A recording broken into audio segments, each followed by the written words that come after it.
So now on the inside, straight off the bat, Jeep Wrangler, spoiler alert, and it looks like this. It came without a radio. I bought a radio, and I put the radio in there, and that's pretty much it. So, yeah. How's it going, everybody? Welcome back. Today is another reveal day. This is my other daily project, and I'm super excited for this one too. It should be no surprise to everyone that once again I've bought a total bucket of shit. But that being said, I did get a good deal on it. This one was actually a Junkyard rescue. I was actually really surprised. I've never even seen one of these in a junkyard before, at least like a self-serve junkyard. So when I saw them post this on Facebook, I went to buy it. Is how that worked. Now, although I was really fortunate and found one of these in a junkyard, it isn't perfect. For example, it is a Jeep. Wow, that's gnarly. Specifically a mid-2000s Jeep or Chrysler that are notoriously known for their fuel economy and reliability. This thing's got 3.8, which is pretty much the most garbage engine ever made. And I get like 6 miles per gallon. Which, you know, do with what you will with that.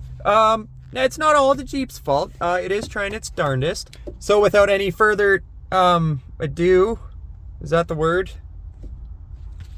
Also, real quick, if I look haggard and I don't make sense, I tired.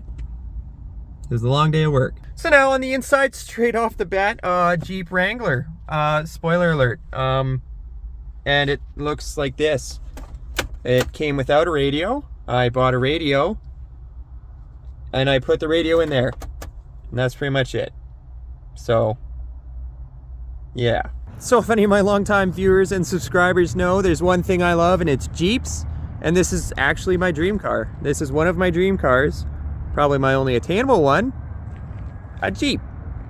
Maybe not this year, or this color, or this spec, or this one specifically, but I would love to have a Wrangler, and I finally got one, and I'm super excited. I'm so excited. Now, I know this thing might look presentable. I have done a couple of minor things like, you know, field door and stuff. Nothing crazy. This is pretty much how I bought it out of the junkyard, with one major difference. It had a window in the block. This one no longer has a window in the block.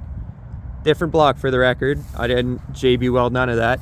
Now, this thing has a shady history. It's got 400,000 kilometers. I did get a good deal. I paid 2,500 Canadian dollars.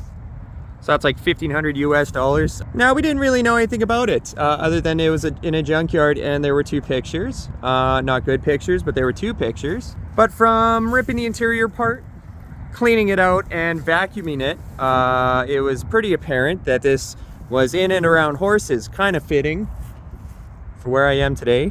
Anyway, if you look at it, it's got a pretty solid rake. The rear is actually like 2 inches higher.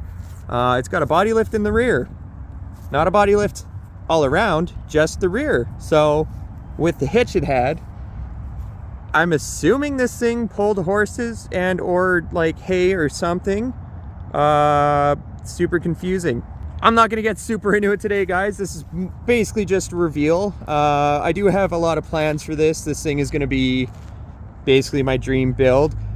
Obviously, all the Jeep things, lift, tires, bumpers, that's pretty much it, huh? You know, Jeep stuff. Also, shout out to the little hand sticker. I've had that on pretty much all of my Jeeps, and I figured this one should be no different. I just locked myself out of the Jeep. Okay, so good time to point out, super handy to have a tent if you lock your keys in the vehicle, such as I just did. So, shout out to the zipper. That doesn't work well, but just saved my life. So now the interior is nothing fancy, and there's also, it's full of stuff. Surprise, I got parts for a car in the back. Oh, I also have a replacement panel in the very far back for the Jeep. But that is a little gift for the truck. We'll get into that later. So it is cloth seats. I got some, you know, floor mats and stuff, and that's cute. But all around, it is pretty much just a stock Jeep. Nothing too crazy. My light's falling out from the looks of it. And the doors, they're as Jeep as they get. So you can actually, like, I don't know if you can tell. The door drops like a solid 1.5 inches when you open it. Not just the driver door, all of them. So I have bushings to put in. Yay. Now, like I said, guys, this thing, it's rough, very rough. 400,000 kilometers, hard kilometers. Yeah, poor girl. At the end of the day, I got rid of the Civic, which a lot of people I know on my channel love the Honda content. We have more coming, don't you even worry. So if you guys are interested in the Jeep content, just keep your eyes out. I'm super excited for this build. I have a lot of ambitious goals for it. It's starting with that 3.8. Oh, for the record, I rebuilt a 3.8 is how I got rid of the hole in the block. So I bought 4 different 3.8s and made one out of all of them. That's a story for a different time. This thing was the biggest pain in the ass to get right. It doesn't matter. I think I'm gonna have a whole video on how bad this Jeep is, because it's pretty bad. So that might be a laugh for some of you guys, not for me, that's for sure. So regardless, it's pretty cold today, so I think I'm gonna wrap up on the filming. I just wanted to show you guys my new project, my 2007, almost dropped you, 2007 Jeep Wrangler with a 3.8, 400,000 kilometers, and I bought it from a junkyard. So keep your eyes open, guys. There's gonna be a bunch of Jeep content coming out as well. Whether or not it's before this video, I have an F-150 EcoBoost. That's my other new build. And we still have another one I need to reveal, hopefully soon. We're getting into springtime, so hopefully the snow melts and we can dig it out from the driveway and under the garbage can. So thanks for watching, guys. I appreciate all the support and the warm welcome backs. Catch you guys in the next one.